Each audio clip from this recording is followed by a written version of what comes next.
right now. Hello, everybody. What's good? I was about to say it's Thursday because it's not Thursday. I see y'all. Please, if you're watching this on Facebook, on any of the Facebook pages or from YouTube, I can see your comments. So please, there you go. Shanerica, hey girl. Alvin, I know it's only Monday. You know, I don't know what day it is unless I literally have to look at my calendar and be like, what is today? I just know what I have to do that day and get her done. But what's up, Calissa, Mr. International watching on YouTube? I see you, love. My Sarah, Shanerica, I love you, girl. Alvin, who am I missing over? Harold, hey, boy.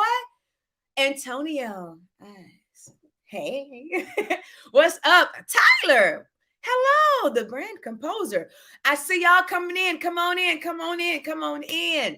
If you're watching this on Instagram, my special guest is already here, but for the best experience to see him and hear him, hint, hint, you're going to get a live performance. Keith, I know you're watching, so I'm going to tell you what to do right now, just in case you forgot. Go to my music page, Aaron Stevenson Music, and then share it from there so it'll go live on your pages too, bro. Hey, Stu. Hey, honey. What's up? Hey, baby girl. My baby sister on here. I was thinking this Thursday. Girl, listen, because, you know, I was too lazy to change my theme music. I wasn't going to switch it to Naked Truth Monday. Forget it. It's Monday, and you're going to see the same theme song on Thursday, okay? Because Thursday I have another special guest. But I have a special concoction for tonight, y'all. I'm not doing my wine. I got a concoction made with dragon fruit. So cheers to another day. Because it's going to be a wonderful night. So y'all know I will talk. But tonight I'm not going to, I'm going to talk. But I have a special guest. He's going to do a song for y'all. Let me just introduce you to his music. He's one of the most passionate, for those who don't know him, you're just logging on. His name is Keith Mitchell McKelley.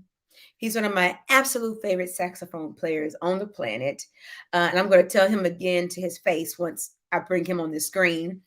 And then I should also mention that he's the icing on the cake to my new single that comes out next week, y'all. Yay! So it's like officially time to meet the players. And because no one does this alone. My song is amazing. Like, I don't say that often ever, but I'm in love with this record. And I'm humbled that he said yes to play on the record. I'm going to share some cool stuff with y'all today, too. So share, if you're on Facebook and stuff, share this to your pages so, you know, everybody can log on and enjoy this evening. But here is my friend. I'm not bringing him on yet. He's here. But so you can warm up to him. I want to let y'all hear him play just a little bit while people still logging on. And while you're leaving your comments, is that water? Girl, no, this ain't no water. Not tonight, you know, but in the morning, yes. Check this out, y'all. Here we go. Let's do this. I'm going to go that way, and I'm going to give y'all a taste of my homie. He's a homie. Yes, he is. Mr. Keith Mitchell McKelley, y'all.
Unmute. Yay!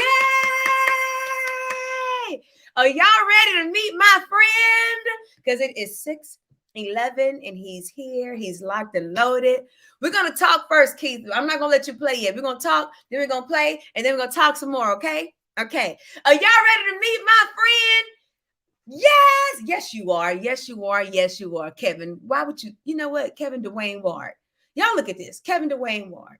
Really? Seriously? That's what you want to type right now? Okay. Anywho, Keith Mitchell McKelley, world-renowned saxophone artist, musician, cool-ass person, a homie, and I'm blessed, humbled, and grateful that he's playing on my upcoming single that's coming out next week.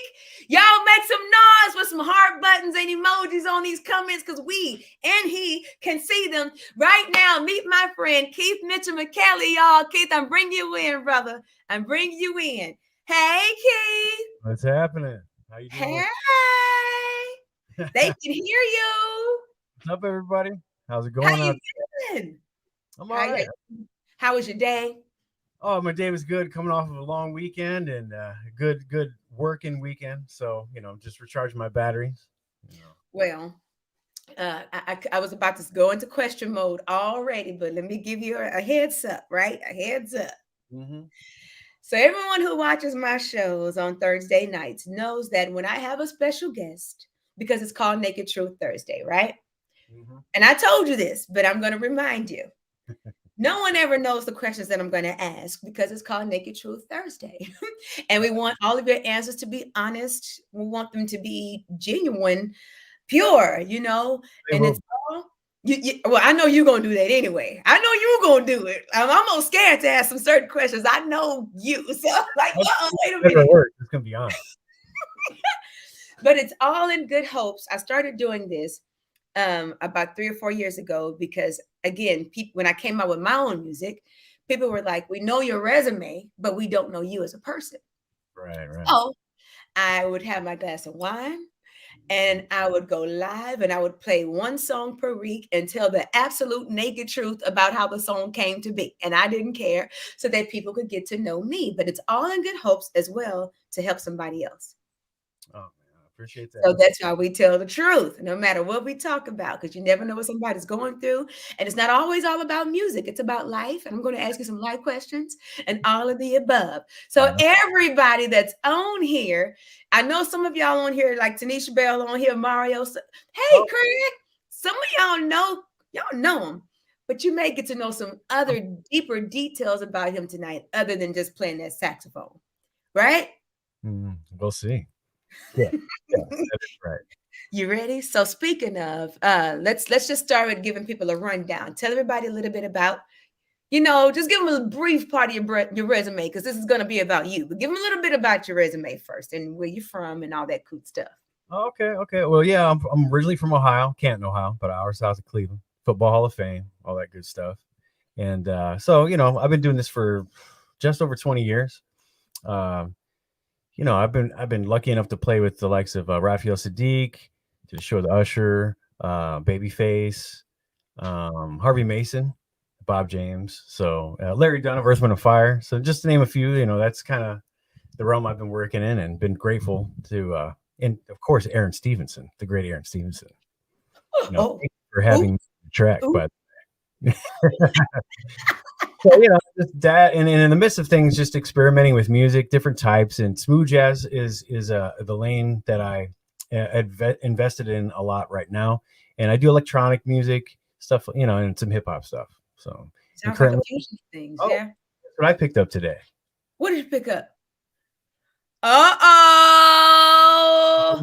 The latest single. It's going out at the end of I the have month. my and normally I have my button key. I'd be like, pew, pew, pew, pew, pew, pew, pew, pew, for my new music, but I don't got my button over here. I didn't have it loaded up. But guess what I do have synced up? What's that? I have a snippet of your new single that I'm going to play for everybody today. That's what I was just holding up. I Featuring. know. That's what I'm telling them so they can stick around. Don't leave. You like are the first to hear it. Can I properly officially say that a little bit? Yeah, actually, yeah. Everybody that's on here are you're gonna hear a snippet of his new single that's about to come out. And I'm gonna tease y'all with a little bit. So I want to make sure y'all follow him and support him and all that other cool stuff. So this weekend, you say you've been working and it's been a long one. What you been up to? Well, let's see. Last night I was at Humphreys with Daryl Williams. Did a little bird Yeah. killing band. It was fun. It was a good time. That was Yeah. And I'm kind of like you. I was like, I got to look at my calendar because like every day is like it's so focused. I'm like, where did I play Saturday? Birthday party. Just doing some solo thing, but I'm just out there doing my thing and having some friends and family. Playing for them. So yeah. cool. So that leads me to my next question then, because it wasn't always like this for the past 2 years. How did you coast through during this pandemic and keep yourself going?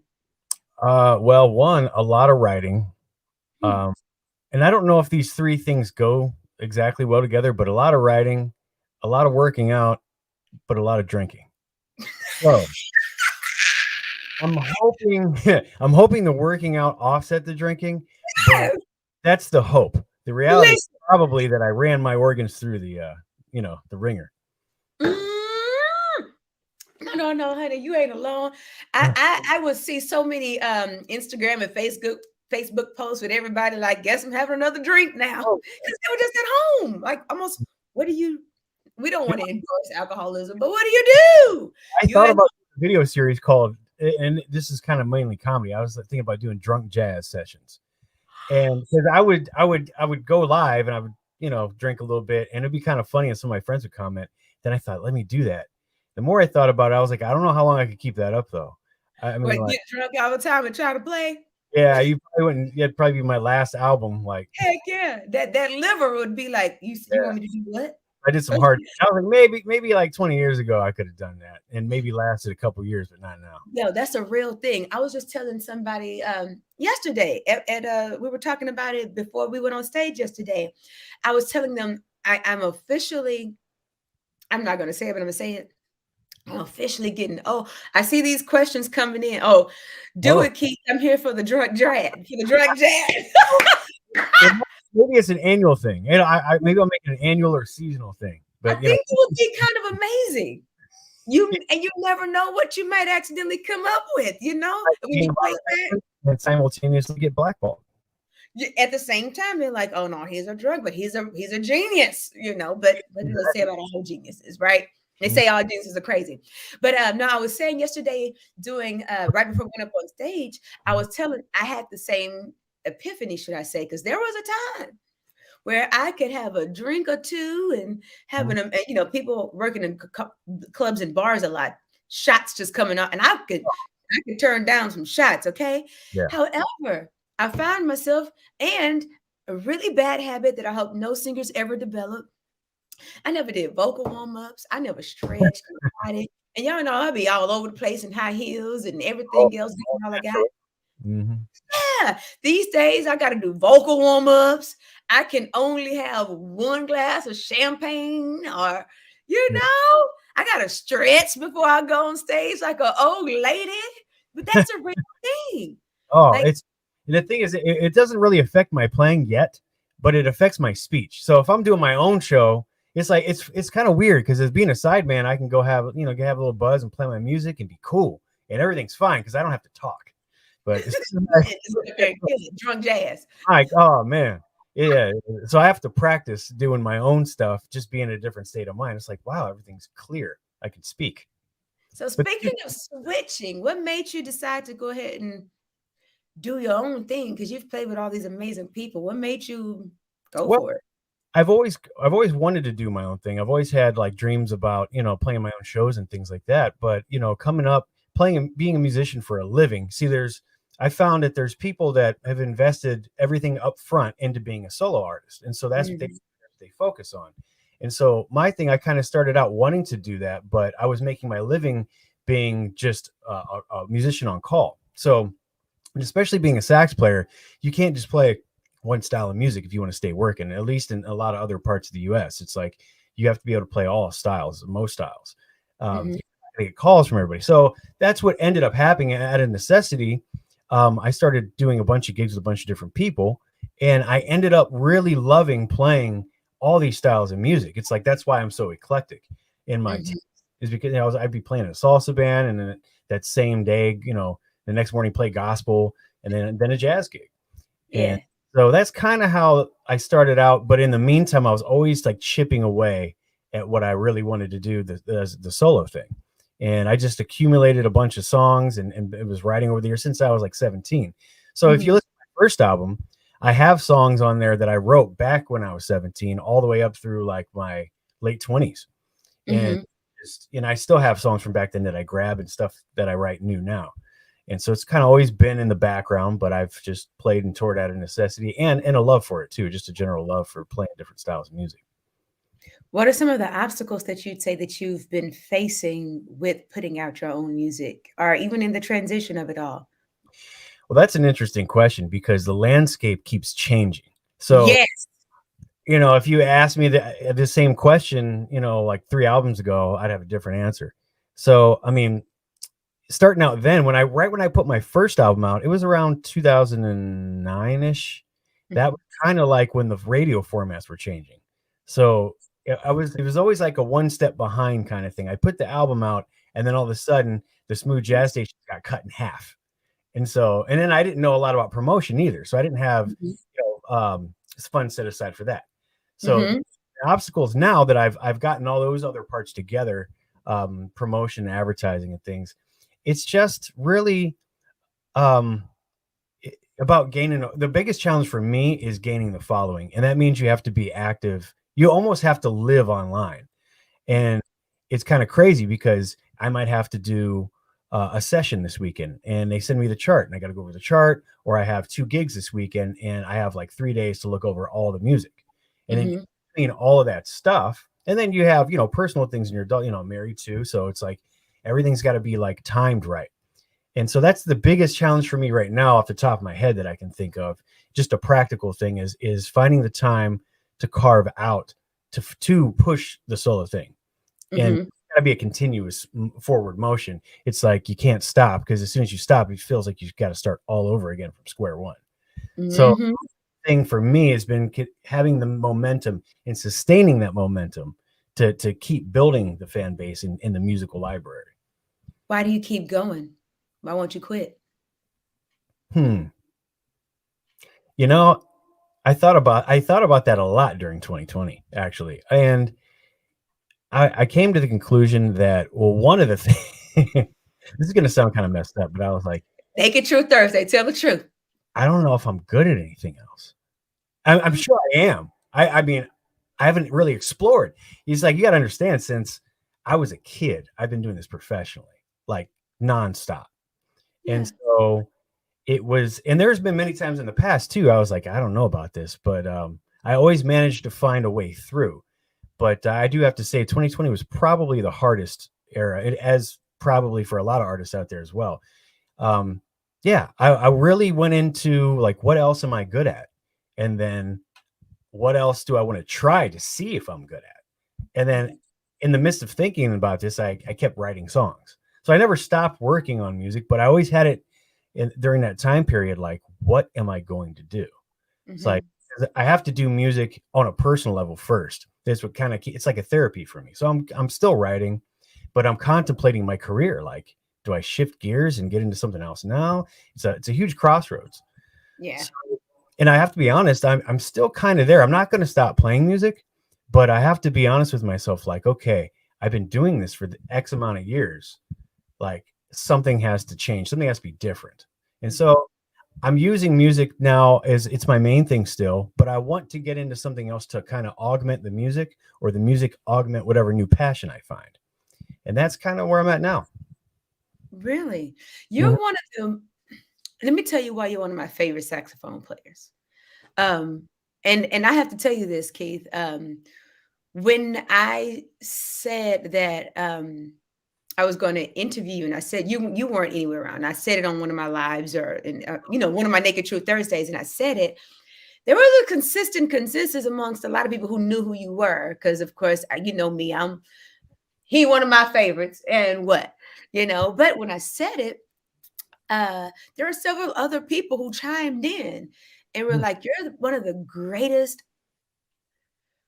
non-famous saxophone players that mm, the world, because when I say non-famous, I mean like we know who you are, we know what you do, we know your resume, meaning like your name should be on the Dave Cos's level name type thing is what I'm saying when I say that, because I'm not going to belittle that situation at all. I'm saying where the entire world knows Keith Mitchell McKelley. That's how amazing you are.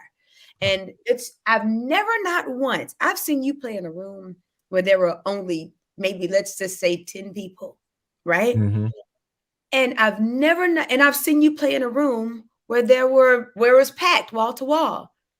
And it was the same passion. mm. You still gave it your all and played from your gut. And you do that every single last time. I mean, not every single last time. Every time I've seen you play, that's what it's been. You play with this passion, and I have to know if there's any answer for it. Where does it come from?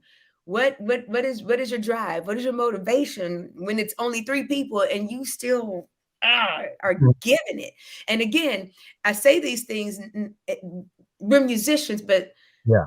I, these whatever you say also can apply to life and anything that anyone is going through, because it's not easy to give your all when it looks like ain't nobody listening, no one's paying attention, no one's gonna give me that promotion, whatever Mm. it's gonna do. But I'm sitting here killing it every day, going to my job.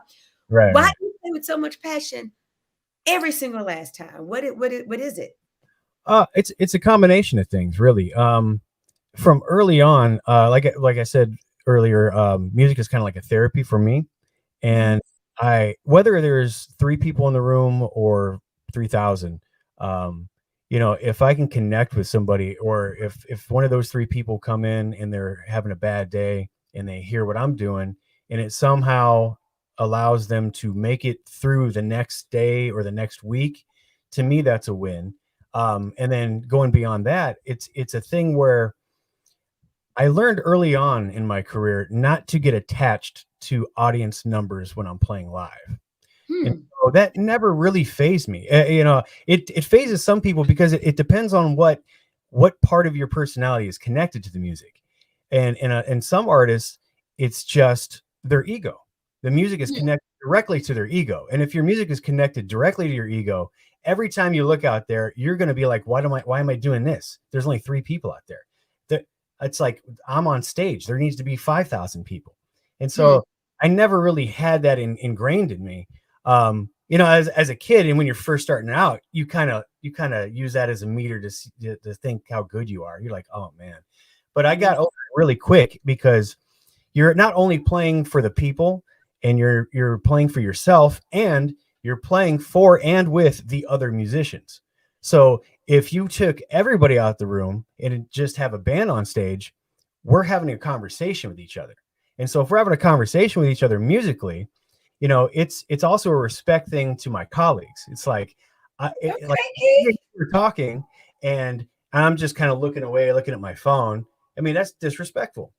Much like the same way, if I'm on stage and there's three people in the audience and I'm not giving it my all, and the band is also here to help me play my stuff, I also owe it to them to do the best I can, because I know the guys that I call are going to Mhm. bring the best that they can for me. So it's a combination of those three things where the numbers of people really don't matter to me in the audience. You know what I mean? Like I don't grade myself based on how many people are there. That's a beautiful point of view when you put it that way. I still so everyone that's logging on right now, hey D White, I'm Angela. Hey Patrick from D from Jersey. What's up, brother? I gotta text you back, by the way. Tracy Carter, hey boo. Hey Taiwan. Everybody, yeah, I got so many pages. You can't see all the numbers because it's streaming to multiple things. Ah, And even though it's logged on right now, you can't see all the numbers either. But I can see everybody's comments. So that's why I'm saying hey to people. But if you're logged on right now, we are talking to a wonderful person and an amazing musician, Keith Mitchell McKelley. He's going to play for us, y'all. So don't go. We're going to talk. I mean, I'm not going, I sound like I'm going to commercial or something. yeah. I'm I'm a sponsor. I know. And no, a word from our sponsors. No, Mhm. no. But he's gonna play for us, y'all. You're in for a treat. We're gonna you get to hear it first, a snippet of his new single that will be coming out. I'm also gonna just share some really cool stuff with y'all. So don't leave, stick around. And what I really wanted to say is if you have questions, type them in. I can see them and I want to read them. I'll tell you when to do that though, because I want to make sure we get all that we can get out of them because it's 6:31 already and the time has already flown by. So speaking of what, yeah, it's 6:31 already. I only wanted you for an hour, man. I don't want to take up all your time. But Uh, this always happens. I'm not joking. This always ends up happening when it's good.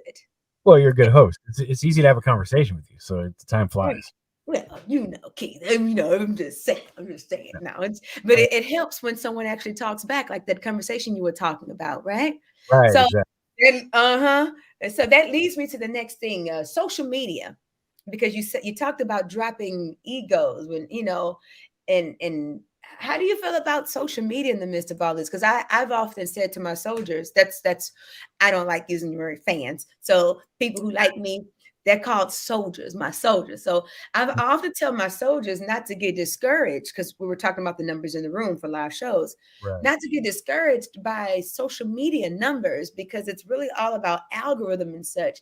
Oh yeah, What would you advise them on about that? Because you're right, it's a full-time job, social media and trying to keep people on your page and how exactly. do you deal with that? I'm still working through it myself. It because but I come from an era. It's kind of funny. Like at the age I'm at, it's like I'm not quite old school, but I'm not really the new young millennial. No, I shouldn't say I actually am a millennial, but the older end of it. The thing is, Mhm, I'm kind of that. I grew up in a weird era where it was like we got a taste of like in the '90s, almost anything that came out, you had mhm. you had to be, and you didn't have you couldn't rely on technology. Nope. um Now it seems like the winners in this game are those who master the technology. And I even heard Jeff Lorber say at a clinic back in like 2007, this is back then, he said this, he's like, it's never been harder for a solo artist than Hmm. it is now, and that was back then, and it's got even harder since then. And Mhm, so it seems like the musician of today, we can't just practice as much as we can and get the record deal. It's got to be You have to be the musician, the composer, the tech guy, you got to do everything, the manager, So there's so many hats you have to wear. And in the midst of the social media thing is a completely other job because you'll look at celebrities and they have teams of people doing their social media pages, and they maybe only are posting on their Twitter page, and that's the only thing you're getting straight from them. mhm. TikTok. So what was I feel like I'm veering off. What was the question again? The social Social media. media. Mhm, So the advice I would give is to really, you can't help but read the comments, but when somebody makes a negative comment, I mean, you got to realize it's like 9 times out of 10, you don't even know the person. And, I mean, people, that's some people's jobs is just to troll. They don't, it doesn't, they don't care what you do. They don't care if it's good or bad. They just get off on saying something negative. And so I don't know. It's just a thing I'm working through to figure out to how to grow numbers. But mhm. as I can give advice as far as an emotional state to keep yourself sane. That's what I'm talking about. You have to take breaks. Like, you need a vacation from your job, so take vacations from social media. It's not going anywhere. It'll be there when you get back. And so that's kind of, and I've learned that honestly through the last 5 years, through this crazy divisive political environment that our country's been through, in the world, really. Mm-hmm. And just going through all that and the misinformation and this side and that side. And I just had to shut it off because my head was spinning with so much negativity. And there's a difference between being, what is it? Toxic positivity and like, just, that's a real thing. Toxic positivity. That's a real thing. exactly. And I see that on social media all the time. I either see that or somebody always constantly complaining. And neither one of those extremes, neither one of those extremes gets anything fruitful done. And I've been guilty of the complaining too. And I look at, it's funny, as more time goes by, you'll see like memories pop up and I'll be like, oh my God, said that. I'm like, man, like I was in a pretty dark place, or I was being I can back on it. Yeah. And I like try to erase those old ones. I'm like, oh man. I mean, take breaks from social media. You can always go back to it, and it's not the end all be all, right? And you got to also understand, social media is a phase. It's not going to go away, but a phase in terms of how artists are discovered. Because right now, that's the thing. Record labels are looking at how many followers you have, and people that book things are looking at that too. So you have to think of it as more of a job and not invest your personality into it to the point where it starts affecting you. When you shut the computer off, you turn your computer off or your phone off, it affects you when you go to bed or when you wake up in the morning. So you have to find that line where it is within yourself, and everybody's different.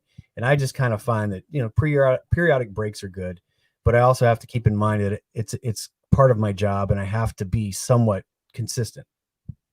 You gotta be I've come to find that consistency is key, but even that's so tough. It's so hard, but it is the thing that makes it the algorithm machine go. Someone commented, Keith, it's Susan. Hi, Susan. She said, I love Keith McKelley. He has been my favorite sax jazz artist for the last 10 years. Oh, that's sweet. Thank you. I'm telling you, there was a lot of people sent me messages or DMs because maybe they didn't want to put it on their actual page because they might offend somebody.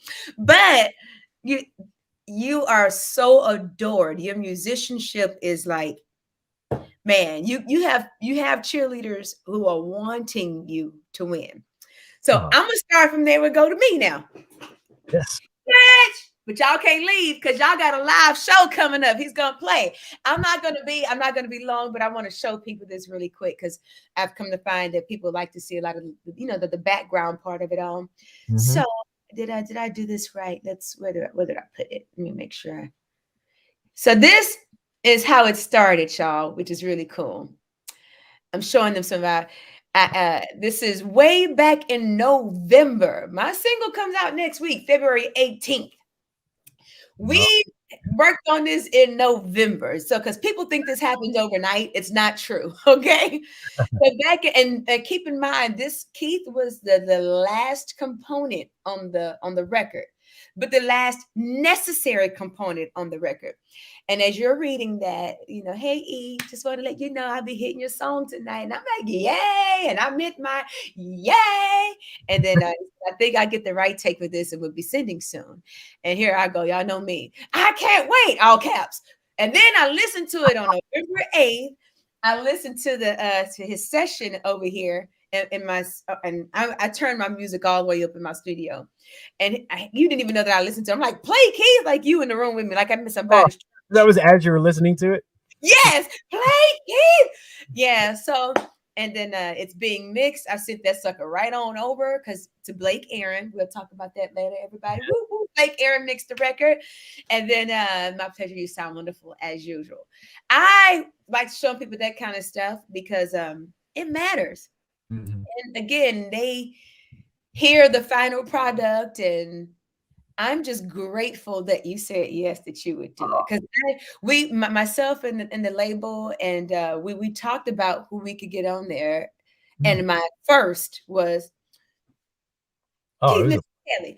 And guess what, Keith? Everybody was like, done. That's who it is. It's Keith. Everybody loves Keith. We're doing Keith. Keith is it. Yeah, yeah. So I want to play for phenomenal, those. I have to say. You were killing. I mean, it made it easy to play over too. I mean, it was really fun. Well, I was I'm a sucker man because I want more. Like, I mean, I know there's a difference between, playing live and Sure. jamming and making a record for radio. It's Yeah. two different things. Mhm. And so we have to do it live, right? Oh, Because I need to let you go. I need to just let you go oh, man. and let the band vamp that sucker out and let you blow your heart out. I may pass out, but But for that, I want to play a little bit of it for those who haven't. I'm just playing it from the promo. Say I'm all that I am, but you're I need you, everything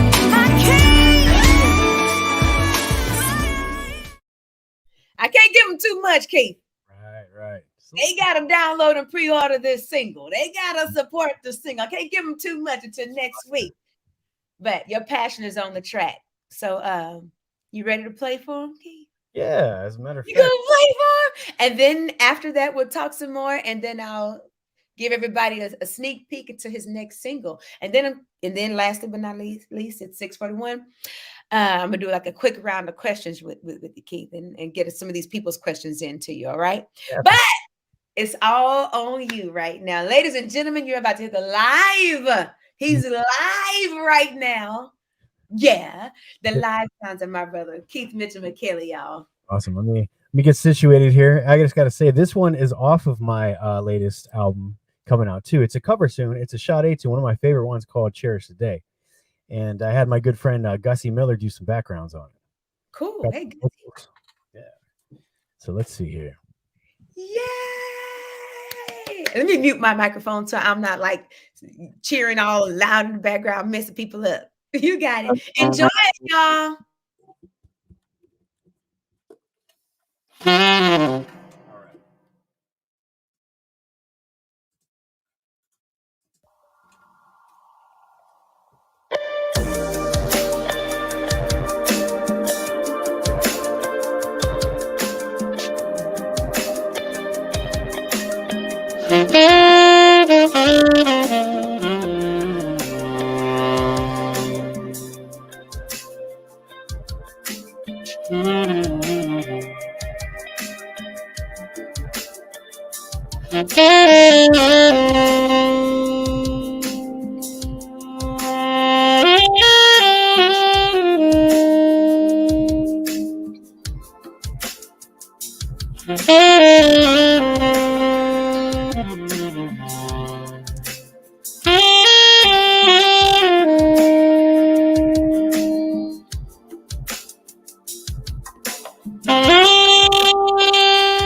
Ruling the way that I move.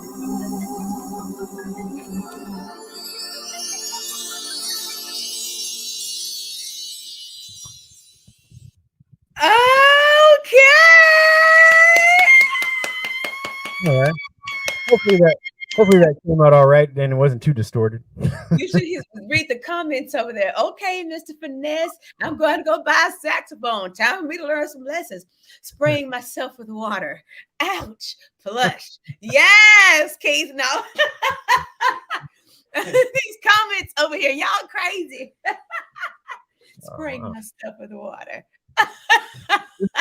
See if the new stuff is. Yeah, I appreciate you guys. Yeah. Yeah, I'm telling y'all have to come and see him live or experience him live. Keith, that's where you flourish. But let's go to life real quick, and then we'll get to the single, your single, that is. Sure. So life, one of the hardest things you ever had to overcome in life. Doesn't have to be music, in life. Hardest things to overcome. Honestly, my own thoughts of putting, barriers in my own way. Yeah, I would say that's probably one of the biggest barriers. Really? Yeah. You know, it's that. Should I really be doing this? And then you're like, then in the next second you're like, yes, this is what I was meant to do, and then you just keep going back and forth. So yeah, it's basically just getting my mentals on an even keel. Marriage, how's it been being married and being in the industry at the same time? How have you balanced it? I'm still trying to balance it. The good thing is that my wife is an amazing singer herself, and she's been in music too, so she gets a lot of it. So there's not a lot of explaining that has to be done, which is a good thing. It's just time management, really. And like I said, she understands, like, you know, the things that us as artists have to do. But at the same time, it's like, just like you got to take a vacation from Facebook, sometimes you got to carve out time and take a vacation for your life, for your actual life. Gotta stop to love. Yeah. Hey, he meant it. He meant it.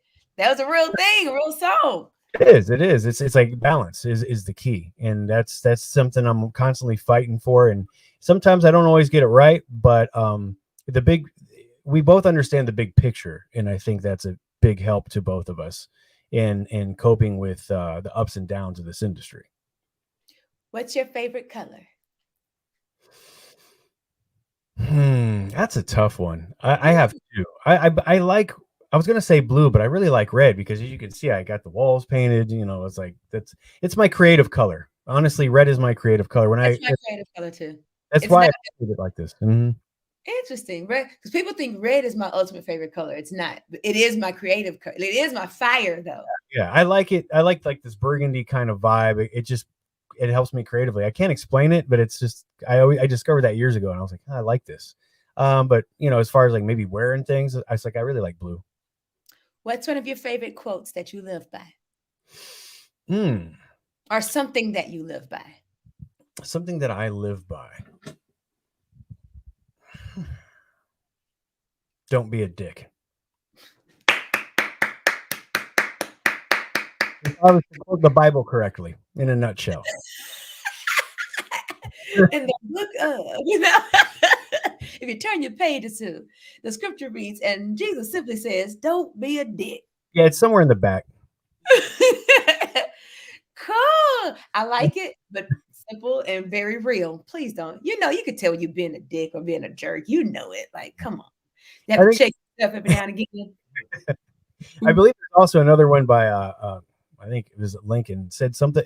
I don't know if I can get the quote right, but if you want to if you were to see how the integrity of a man really is, give him power. And that's That's kind of true. yeah. So that's a quote that I don't know if I kind of live by that. I mean, but I always have it in my mind. It's a good quote to have in the back of your mind to gauge people and situations. Don't be a dick. I like that one better. Yeah. Oh no, I'm joking. Serious, but joking. If you weren't a musician, what would you be? If I wasn't a musician, I Yeah. probably would have been in the military. Actually, Really? it was a toss up. I was either going to by the time I was a senior in high school, it was a toss up. I was either going to go into the Marines or be a musician for a living. And people were always like, "Well, why don't you just play in the military band?" And which is a good, thought. But at the same time, my personality is when I pick something to do, I'm all in 100% of the way, and that's what I You'd focus. have been good in the military if that's the case. See, I ask too many questions. They probably would kick me out. Well, I have trouble keeping a straight face, so I don't know how long I would have lasted. But um, it was either going to be, yeah, it's like, because if I wanted to be a musician, I wanted to be a musician all the way. If I wanted to be in the military, I wanted to do that all the way. And God bless the military musicians for doing what they do. But it's just my own mental state of mind. That's kind of how I wanted to do it. I just wanted to go just focus on one thing. A question came in. What branch would you have gone into? Marines.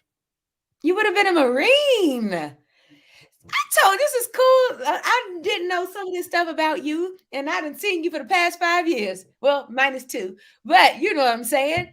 I haven't been talking a lot at gigs. Yeah. You're kind of, but not really. Yeah, exactly. You like, for instance, I was telling my friend, eventually at some point you learn the difference between people you go to the club with versus somebody that's really a friend. Like, you know what I mean? Oh yeah. There's a difference. Like, so same thing when you're at the club, we're playing, we're having fun. And you get to know people, no doubt. But so I wouldn't consider you antisocial. But this is I'm actually getting to know you. Some things that I never Yeah. would have known while we were at the club having fun.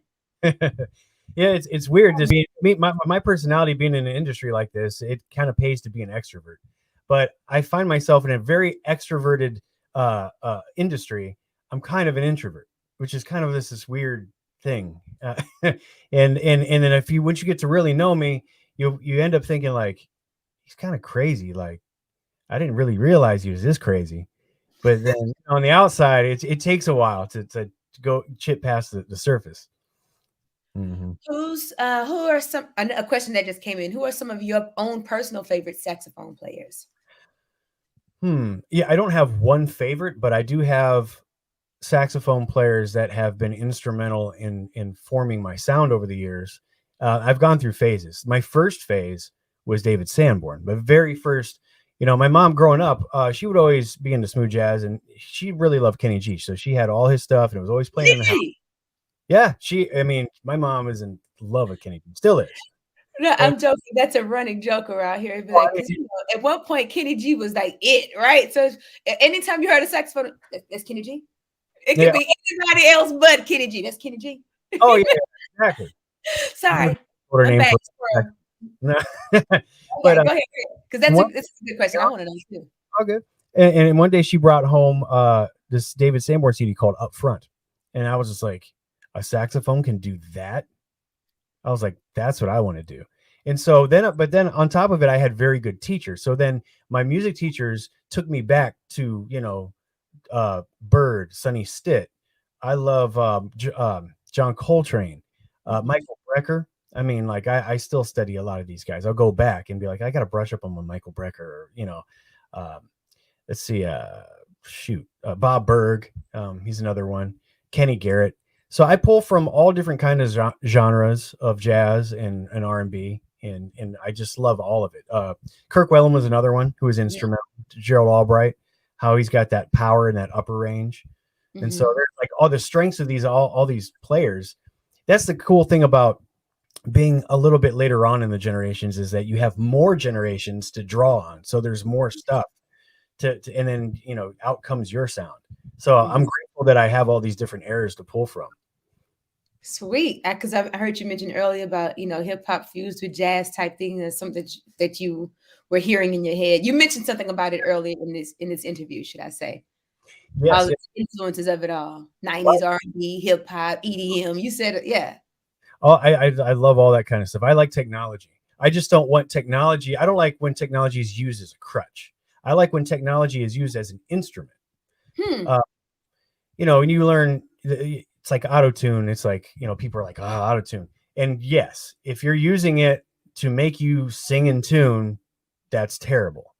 Yeah. If you're using it as an instrument, like say you just want that specific T-Pain sound on the chorus or something, that's using auto-tune as an actual instrument rather than masking up your inability to do anything artistic vocally. I get it, because until the show The Masked Singer came out, people thought T-Pain really couldn't sing. They thought the auto-tune was what you were singing, the cover-up. That was the genius of what he did. He used it as an effect, but then he came up with clips where he's really singing too. Yeah, he can sing. Mm-hmm. He used it as an instrument. You're absolutely correct. A great example. So do we really get one? Yeah. Unfortunately, we have to. Come back. Huh? I can always come back. Say that one more time. I said I can always come back, can I? I just want you to say it one more time for people in the back. One more time. I can always come back. Okay. Yes. Because, okay, 2 more questions, then you're single. If I could hold you for maybe like 10 more minutes. Yeah. What made you come to California from Ohio? That's a question as well from someone else. I've always wanted to do that since I was a kid. It's always been in the back of my mind. And I think early on in my career, when major tours were a bigger thing, you could get a touring gig out of a lot of other big cities. You didn't have to just be in LA or New York, even though that was your best shot for a lot of the stuff, or Chicago. But certain acts would come through Cleveland. That was the closest big city to where I lived. And so I picked up a couple of tours when I was like 19. And so being 19 and being on the road, I thought, okay, we're going to, and this, by the way, this is my first experience in like being fired from a tour. So I was doing this tour and I saw the schedule. I was like, okay, we're going to LA. That'll be it. When we get there, I'm just going to stay there. You're going to stay. And we did all the East Coast. We did the South. And we're like, okay. And she's like, we're on our way to California. And she goes, by the way, I'm dropping you off at the airport in Rhode Island. And I was just like, and so that happened. I fell into a little bit of a depression because you got to remember, it's like, I'm 19. That was my first tour. I thought everything was over. I was just like such a failure. And then, so I moved to Cleveland and started playing in the local scene there. And while this whole time, all these years, I'm like, I want to get to the West Coast, partly because it's a music thing, but I had a love for the desert. I have no idea why. Really? I dream about the desert and I have no idea why. It was just something I always liked. I liked the sun, I don't know. It was just something that I was drawn to it. I just felt drawn to it. That's not weird. I mean, it's just like some people are drawn to snowy areas, and those who live in snow are like, get me out of here. And there are others who just want wintry white Christmases all year round. So no, that's not weird. It's not weird. And to dabble in the acting thing too, because LA is just an entertainment hub. So it's like you got music, you got acting, you got producing. you know, my two toss-ups were New York or LA. Once I finally I'm going to do this, or Nashville. And the thing was, New York is cool. I like the attitude there. I like the people there. But I just thought that LA had a little bit more of the type of variety that I wanted to get to. And I the can West. see your personality fitting in New York on the East Coast. Oh yeah, I Your love personality it. totally would have worked over there. They get straight to the point. They don't mess around. Yeah, you would have liked it. You would have loved it. I get So, along with the East Coast. I was gonna have a last question, but I'm gonna ask this other last question because it's along the same lines as what my last question was gonna be before we talk about your single. Y'all are about to hear no. There's a host of okay. So no map graphics. There's way more than 3. So my question before we talk about your single, because you guys are going to be privy to hearing a snippet of his new single that's going to come out. But first, we're going to talk about my single. It says, Keith, what would you say would be the unique aspect of everything to me that would make it different from the music that is out there now? My part that I was going to ask is, what made you say yes to it, and how did you feel about playing on the record once you heard it? So you can answer those questions, and Well, you choose to. First of all, before I even heard the tune, when the text came across that you had a song and you wanted me to play on it, my answer was already yes, because I had already done shows with you. I know how you sound, how you work on a stage, and I've already heard your other studio stuff, and I was like, man, this is gonna be fun. And then I got the track. It was kind of a no-brainer. Like when I heard it, I was like, oh, of course, yeah, I'm playing this. I just love the vibe, and I knew I was going to like it. It's just like there, some people, they send you something and you're like, all right, let me check it out before I give an answer. But I was just like, of course, you know. So my answer was already yes, and then you sent the track, and of course I loved it, and because it's right up my alley. The style just fits. It's totally up your alley. Yeah. So yeah. So your new music, huh? Oh, I was just looking at the rest of that question. What makes it different from the music that is out there now? It's R&B. It doesn't have to be different. You could tell, you know. The thing is, yeah, I mean, I will say this. People say, you know, thinking outside the box and this and that, and I get that. But I heard an interview with David Byrne of the Talking Heads once, and he goes, sometimes putting yourself in a box inspires more creativity, because that's how engineers work. I need this thing to go this fast, but I can only use this much fuel. And so if you're like, I want to put out an R&B or smooth jazz song, here's the parameters. Now you can push the boundaries. You can kind of like color outside the lines a little bit, but it actually inspires more creativity to see how creative can I get within this context. And that's that's one of the reasons I like your track too, because it combines not just smooth jazz because there's a sax on it, but it's like R&B, but like the feel good R&B and your stellar vocals and the production. It's all there. It fits like a glove. That's exactly what we were going for, Keith. Staying within the box so we don't do the most, but still making it what Aaron would do, but in that box. Like, so no, that's exactly what we were going for, because you know, I you know me. Yeah. I have red hair. And me doing smooth jazz would smooth me out almost too much. Well, right, because that industry has its own parameters. But I love smooth jazz. Right. So I had to find a way to keep me in my feistiness, or my personality, should I say, but in that box where I don't scare people. That's how genres evolve. It's like you do that within the box, but you're just kind of going a little, you're pulling from this and that. And then after so much time, it's accepted by the ears that are listening, tuned into that box. And then you can take it to other places, and then the genre eventually evolves. So let's talk about your single now. Sure. Yeah. Well, you go for it. Who is it featuring? When is it coming out? What is it called? Although I know what it's called and I know who's it's featuring, but the people don't. So just a little bit about it, because I got you. I need 5 more minutes. 5 more minutes, Keith, and then I'll. Oh, we're good. Yeah. But I want them to hear this snippet. I want them to hear it. This latest single is going to be called "Don't Give Up," and it features Greg Krukas. on Roads, and it's a beautiful tune. I mean, he just laid it down. I'm so grateful to be able to get all the musicians I have on there. It comes out at the end of the month. March 1st is when it definitely comes out everywhere. And yeah, I wrote that song during 2020, and obviously, Don't Give Up. I wrote it at a time where I was contemplating, like, is this really like the direction I want to still go? And I wrote this. I didn't have a name for it yet. I just wrote the song. It just came out. That was one of the songs that I wrote in probably like 10 minutes, literally. Like the melody was just da, da, da, da, da. It just came out all the way, and pieces just fell into place really easily. And when that happens, when a song instantaneously just falls out of my head like that, I already know that's going to be a single. And I immediately thought, I was like, ooh, Greg would be perfect on this. And he has graced me with his presence on there. I have Ben Shepherd on bass. I got phenomenal bass player. I mean, everybody on there is top notch. Donald Spencer Jr. on drums, Tony Pulisi on guitar. And it's cool. I'm really proud of it. Okay, well, you guys are about to hear a snippet of it right now. Tell them the name of it, because you didn't say it. Oh, I didn't. Don't Give Up. Don't Give Up, ladies and gentlemen, a world premiere. Pew, pew, pew, pew, pew, pew, pew, pew. I didn't bring my button, but I'll do it. Here we go.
It's catchy.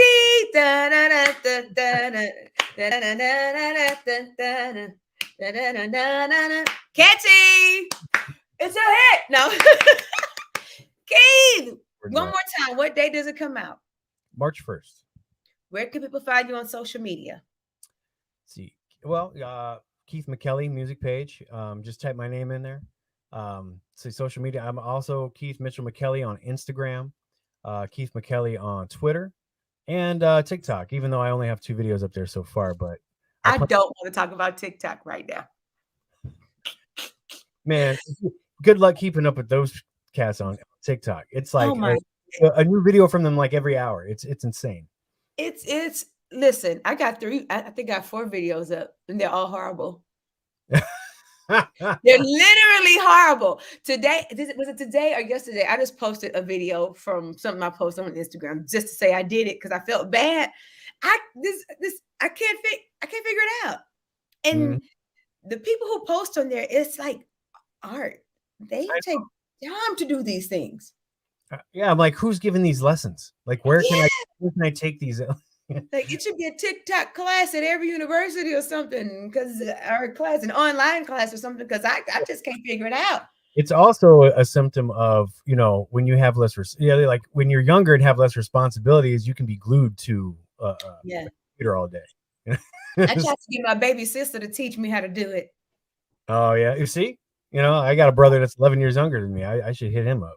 Yeah. No, yeah. She's what, 29, baby girl, 29, 31 or 2. I can't remember, but she back there. She I got some years on her. Yeah. Even her, That's another conversation because I'm like, baby girl, you're supposed to be the younger of the bunch. You're supposed to be but she's consumed with life too in her life and buying houses and stuff like that. So that's where her mental is. So yeah, but I love her to pieces. So I'm trying. But anywho, that TikTok is a beast, ain't it? But I get it, but it's just gonna take time. I have to tell myself, okay, it's not gonna be tomorrow. Like maybe end of March I'll be rolling or something, you know. And I said the same thing. Oh, I'm gonna try it again tomorrow. Or it's gonna be like a bunch of like messed up videos until like maybe you get to video 20, then your stuff's gonna start looking because you're gonna have to practice. You got to be behind the curve though. It's gonna be something else by the time I get it. I know. That's how I feel. Like you were saying earlier, that's exactly what I did with Instagram, Facebook, Twitter. Now I didn't get on Snapchat. I tried Snapchat, it left me. Then we should get ahead of the curve by staying behind the curve. So let's wait for the next thing. And then boom, I'm with you. Whatever that next thing is. You got it. I think it's brilliant. Oh, I can't do that. Yeah. We'll see. Keith, it's been an absolute honor. Again, thank you. Thank you for lending your talent to my record. Everybody pre-order the single now. Just go to my website, go to iTunes, go to Amazon, Google iTunes, Google Play, pick one. Deezer, I don't know, any streaming site, by all means, pre-order it now and get this love that myself and my brother Keith and the others that you will meet have put on this track. I didn't do it alone. I may be the brains, but I did not do it alone. It may be my heart, but I did not do it alone. Nobody ever really does, right? Exactly. So, and if they say they did, yeah, that's their ego talking. That ego thing, right? Yeah. That's what I say. Anybody got time for that? So be blessed. Follow my brother Keith. Y'all have an amazing week. I'm going to go live again on Thursday with Belle, who helped me co-write the song. All and thanks for coming on here, Keith. We're going to do round two. Round two. Because they will hold me to it. Trust me. They will hold me to it. Where Keith at? The one with the pretty eyes, the saxophone playing. When you bringing him back? We'll get it. Trust me, I will get it. All right. Love you, brother. Everybody have an amazing night. Support my friends. Support me. And have a great week. Appreciate you guys. Thank you. Yay! Good night, everybody. I should have played your music going back out. Okay. I'm long enough. I'm going to miss it. I'll see you tomorrow. Bye, y'all. Good night. I'm messing